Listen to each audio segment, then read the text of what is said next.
Alors bonjour à tous, donc petite vidéo pour vous expliquer les installations et l'utilisation des différents indicateurs. Donc ici je vais vous parler spécifiquement du King TT. Alors pour pouvoir l'installer, eh bien vous avez deux versions. Donc je vais vous parler ici de la version qui se met en dessous, qui est la plus demandée. Pourquoi? Parce qu'on peut apposer une alerte, hein, ici avec la petite cloche dessus, avec prise de position automatique. euh, ou pas dessus. Donc vous voyez, vous cliquez sur la petite cloche, vous allez ici sur l'indicateur, vous mettez vos conditions. Donc ici achat, hop, la valeur supérieure à, eh bien tout simplement comme c'est un indicateur qui fait soit 0 soit 1, eh bien vous mettez une valeur par exemple supérieure au-dessus de 0. Vous les mettez clôture barre courante, et puis ici vous pouvez mettre des ordres conditionnels. Donc par exemple ici on prend l'achat, donc vous pouvez mettre un achat, le nombre de contrats, vous pouvez régler votre stop loss, votre objectif, et bien entendu vous pouvez modifier tout ça en cours de route sans qu'il y ait de soucis. Vous pouvez faire pareil pour la vente, hein. Donc voilà la raison pour laquelle c'est la version la plus demandée. Il existe une version qui affiche, au lieu d'avoir les petites barres ici par exemple pour la vente, et bien tout simplement vous avez une flèche avec le prix auquel vous pourriez éventuellement prendre une vente qui s'affiche sur le graphique directement. Alors, pour pouvoir importer le graphique, pardon, l'indicateur, eh bien, il vous suffit d'aller ici sur le bouton indicateur et système de trading, aller dans votre librairie ici indicateur et de faire importer.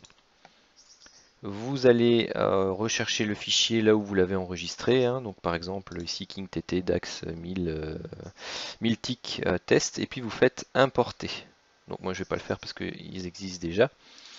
Et ensuite, vous allez tout simplement le rechercher ici dans votre liste d'indicateurs. Vous pouvez le rechercher directement ici, hein. Et vous avez, si vous avez différentes versions comme moi, ben voilà, vous avez les différentes versions qui s'affichent, et vous prenez la version qui correspond donc ici au Dow Jones et vous l'appliquez directement. Alors quand vous faites ça par ce bouton-ci, l'indicateur se met directement ici en dessous, et vous devez venir régler ici par exemple les achats, vous devez les mettre en histogramme et vous choisissez votre couleur. Pareil pour ceci, pour celui-là, pour celui-là. Donc vous avez deux signaux achat et deux signaux vente. Pourquoi? Parce que c'est une combinaison de deux indicateurs ou de deux versions de l'indicateur que j'ai faite, et personnellement moi j'aime bien savoir quelle version donne le signal, tout simplement. Voilà.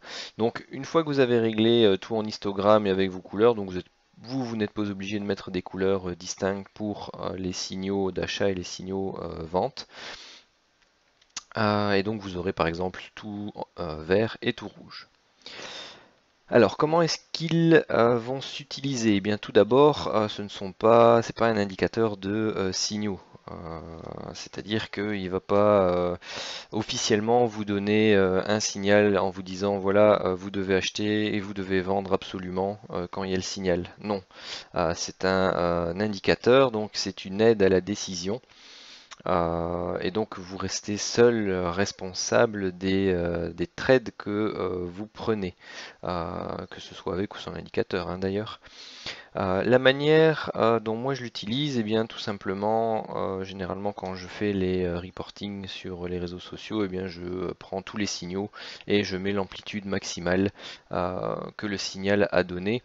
Pourquoi? Eh bien tout simplement parce que chacun d'entre nous va avoir une analyse ou une méthode d'analyse différente, va avoir un plan différent, va avoir un money management différent, et donc vous devez appliquer euh, vos plans et votre money management, et intégrer l'indicateur donc à ce plan et à ce money management.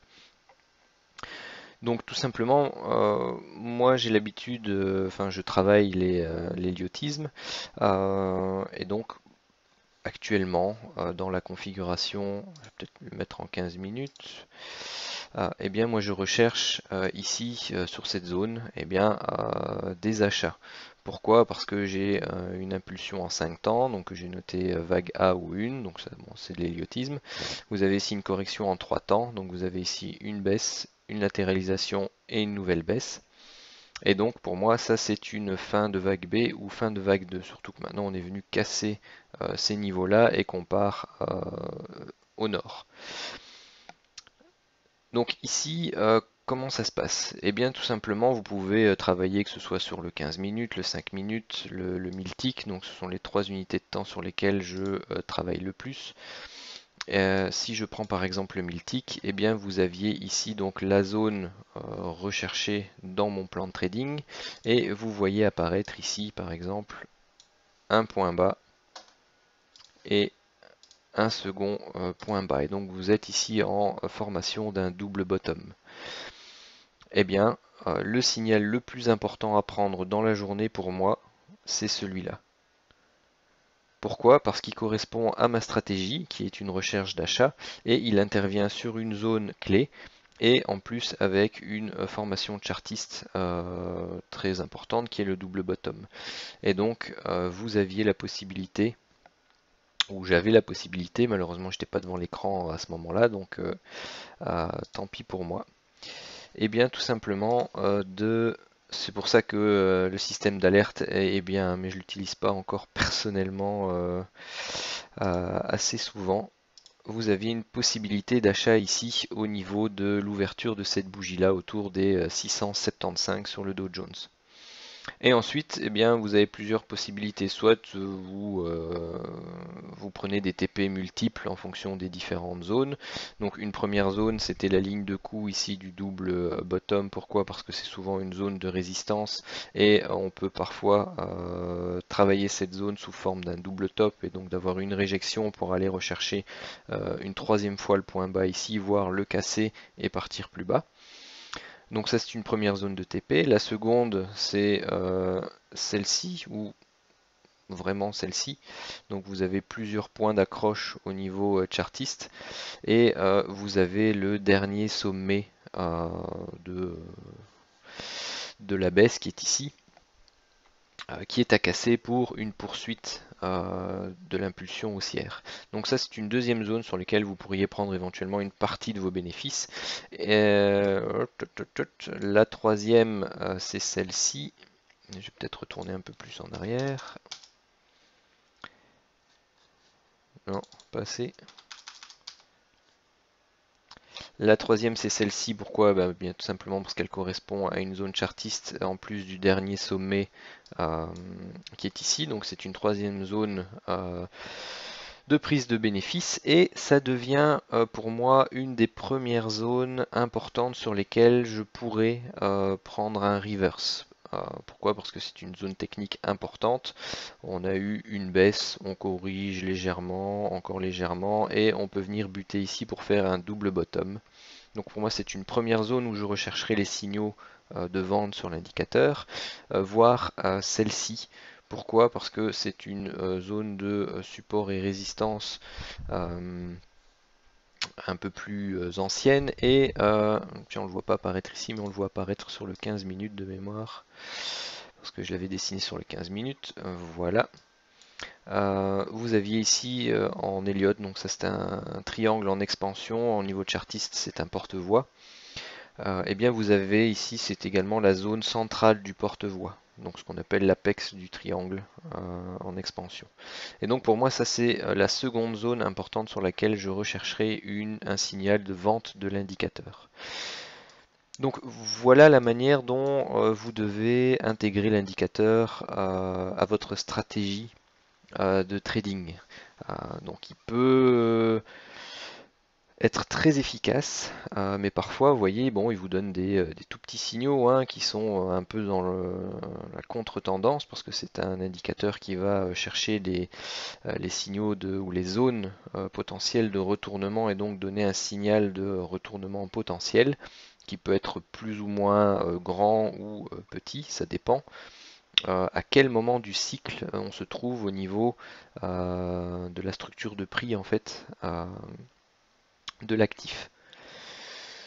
Donc voilà pour l'utilisation. Après, voilà, enfin vous pouvez, si vous voulez, essayer de le prendre entre guillemets à l'aveugle, mais c'est à vos risques et périls. Pourquoi? Bah, parce qu'il donne quand même relativement de bons signaux, mais il vous faut une stratégie pour moi derrière.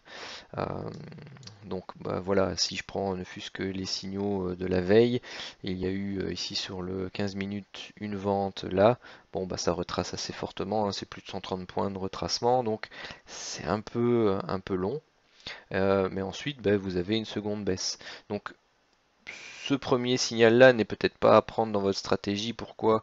Parce que vous estimez qu'on a eu une trop forte pénétration ou un trop fort avalement de la bougie précédente et donc qu'il y a de fortes chances que bah voilà, ça retrace. Donc vous attendez le retracement et vous attendez le second signal.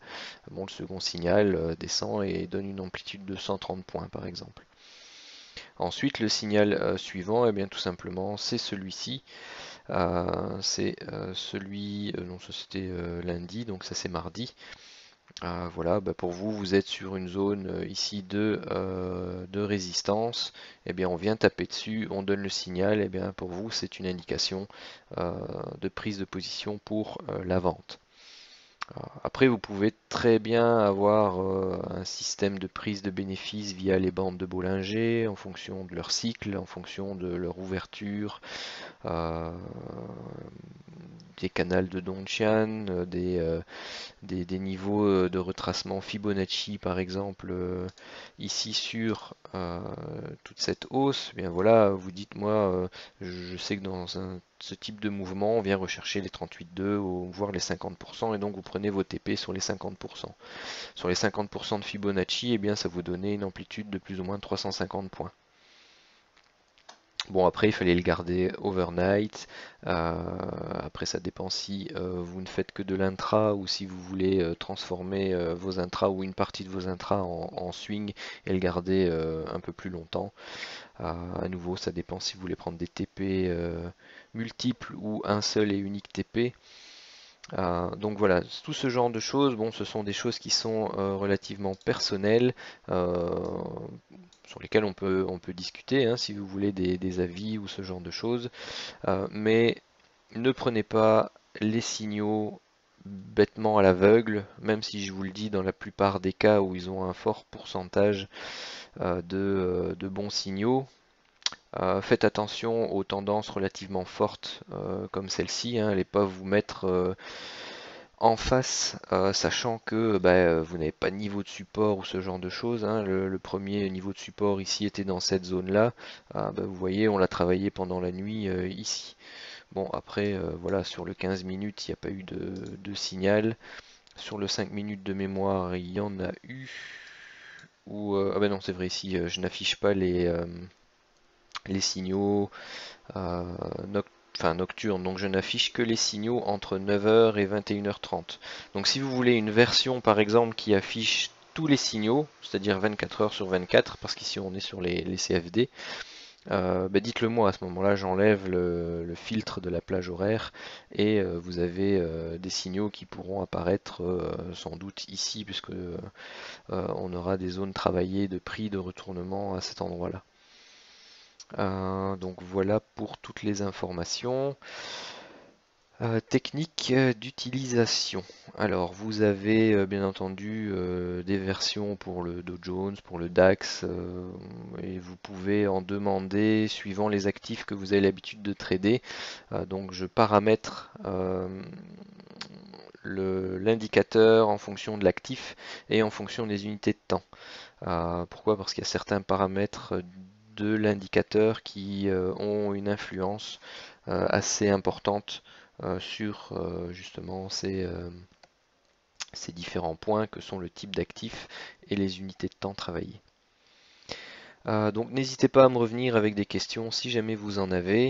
Et bien entendu, soyez prudent sur les marchés, ne tradez pas avec du levier, protégez votre capital et mettez toujours un stop de protection sur vos prises de position et ayez bien un plan de trading et une analyse avec vos différents niveaux de support et de résistance qui sont faits. L'indicateur sera d'autant plus efficace dans ces conditions-là. Voilà, je vous remercie.